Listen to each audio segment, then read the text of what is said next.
This is our rainbow glass extra thick film, named after Barry. Now there's a few things you have to do with this before you start working on it. It has a protective coating on it, so all you have to do is just peel this off before you start.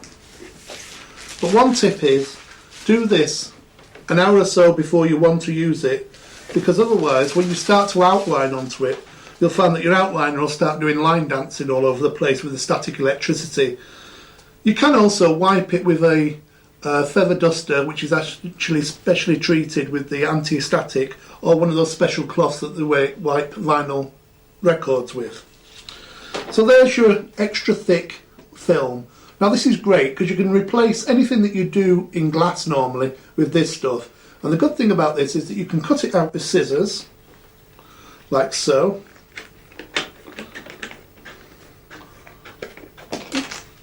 You can use a hot knife, one of these, or it's really good if you want to bend it, but you have to do a little preparation before you do.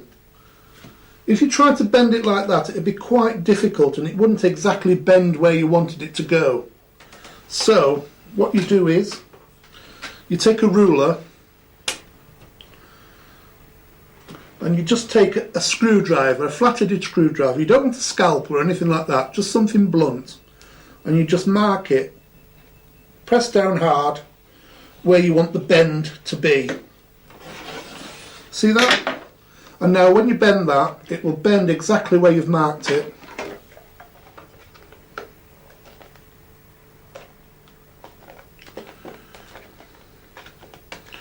And you don't get a wobbly line then.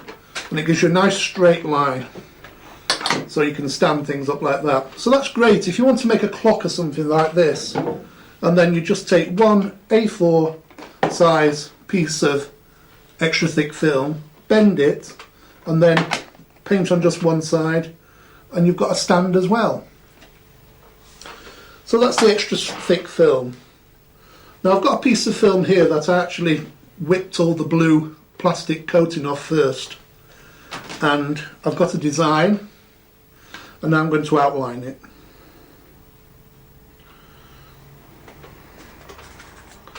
I have an outlining bag. Put some outliner in.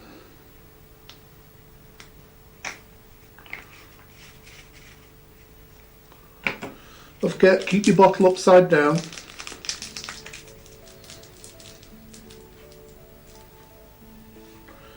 Cut a bit off the end, and you can start outlining your fish. I'll just move these out the way. Oops. Never mind, Barry can pick that up later.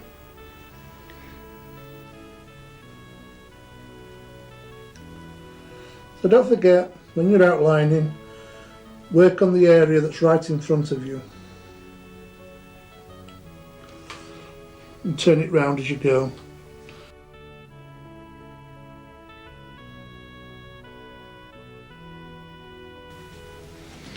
There you go. When it's finished, just remove the design, let that dry for a few hours, and then it's ready for painting. Now I've already started one here, and this is dry now, ready to paint, and I'm going to use the pearlized paints, and we're going to start painting it with the royal blue paint.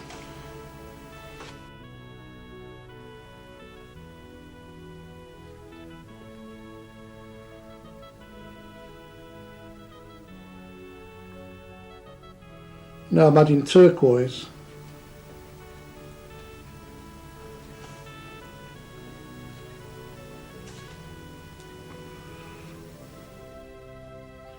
Now Kelly green pearl.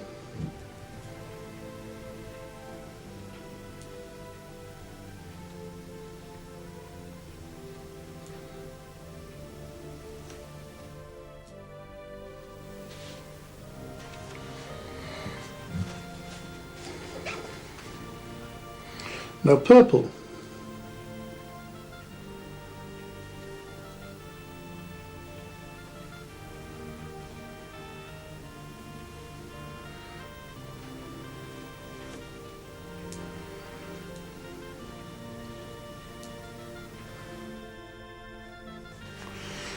And finally some Siamese yellow.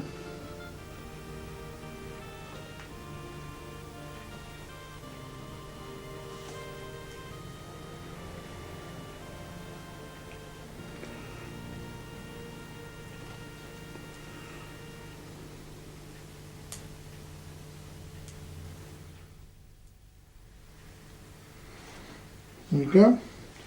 And now I'm going to drop some blobs of white in to get those highlights. So as it dries, it gives a lovely textured effect. And just drop it all on. It'll all blend in really nicely. And every so often, as I'm showing you how to paint this fish, we'll keep coming back to this bit and I'll show you how to get some special effects using time-lapse painting.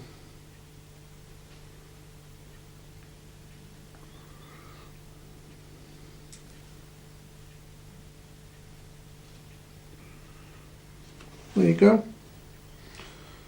Now you just paint that section first and let that dry before you move on to these bits. Otherwise, if you try to paint these bits as well, because this is so wet, they'll just bleed into each other and you'll just end up with a right mess.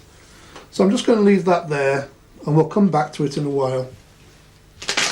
The effect that I'm trying to create and show you how to do it is to get these patterns in here, and you can see how it's formed like a nice kind of scaly effect. So next on this I'm going to paint the fins.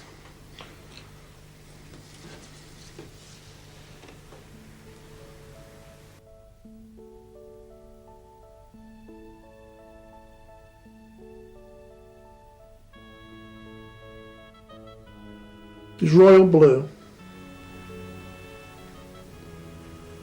Now if you paint really quickly, you can do all your royal blue bits first, and then your turquoise bits, and then your Siamese yellow bits, all in one go. But if you paint slowly, it's best to do thin by thin. And go back to where you started and add the next colour.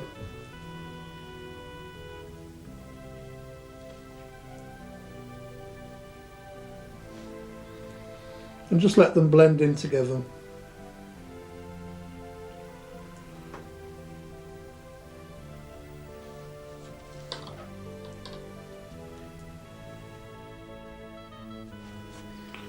And now you can paint in your Siamese. Now you can probably see that I'm doing something that you shouldn't be doing, and that's leaving all the tops off the bottles of paint. When I normally paint these, I actually replace the lid on every time. That stops the paint evaporating.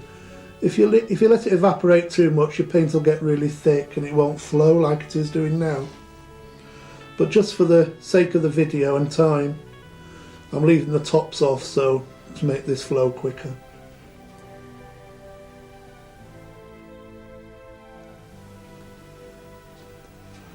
There you go. And once again, to give those highlights, just drop in blobs of white. Really does make a difference.